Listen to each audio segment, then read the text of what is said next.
ഒക്കെ ഒന്ന് നന്നായിട്ടൊന്ന് ക്ലീൻ ചെയ്യാം. അതായത് തെങ്ങിന്റെ അണ്ട എപ്പോഴും ക്ലീൻ ആയിരിക്കണം.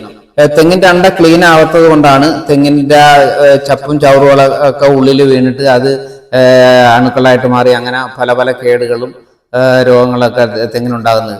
നമ്മൾ ഒരു 2 മാസം കൂടുമ്പോഴൊക്കെ തെങ്ങിനെ വന്ന് ക്ലീൻ ചെയ്യുകയാണെന്നുണ്ടെങ്കിൽ, കാരണം തേങ്ങ ഇടാൻ കയറുമ്പോഴാണ് സാധാരണ ഇതിനു മുന്നേ ഇങ്ങനെ ക്ലീൻ ചെയ്യാറുള്ളത്. പക്ഷെ ഇപ്പൊ നമുക്ക് തേങ്ങ കാര്യമായിട്ട് ഇല്ലാത്തത് കൊണ്ടാണ് അത് ചെയ്യാത്തെന്ന് എല്ലാവർക്കും അറിയാം. എന്നാൽ പോലും നമുക്ക് കഴിയുന്നത്ര ഇപ്പോൾ പൊക്കം കുറഞ്ഞ തെങ്ങിനെ ആണെങ്കിലൊക്കെ നമ്മൾ ഒരു 2 മാസം കൂടുമ്പോഴൊക്കെ പിന്നെ അതിന്റെ ഓലയും ഇതൊക്കെ ഒന്ന് ക്ലീൻ ചെയ്ത് കൊടുക്കണം. പിന്നെ വേറൊരു കാര്യം ഒരു പ്രത്യേകമായിട്ട് ശ്രദ്ധിക്കേണ്ട കാര്യം എന്ന് വെച്ചാൽ, നമ്മൾ തെങ്ങിന്റെ ഓല വെട്ടുമ്പോൾ ഒരു കാരണവശാലും നമ്മൾ തെങ്ങിന്റെ തടിയുടെ തൊട്ടടുത്ത് വെച്ച് വെട്ടരുത്. നീളം കൂട്ടി തന്നെ വെട്ടണം. കഴിയുന്ന 1 മീറ്റർ നീളത്തിൽ വെട്ടുകയാണെന്നുണ്ടെങ്കിൽ ഏറ്റവും നന്നായിരിക്കും. കാരണം എന്ന് വെച്ചാൽ ഇതിന്റെ വെട്ടിക്കഴിഞ്ഞ ഇതിന്റെ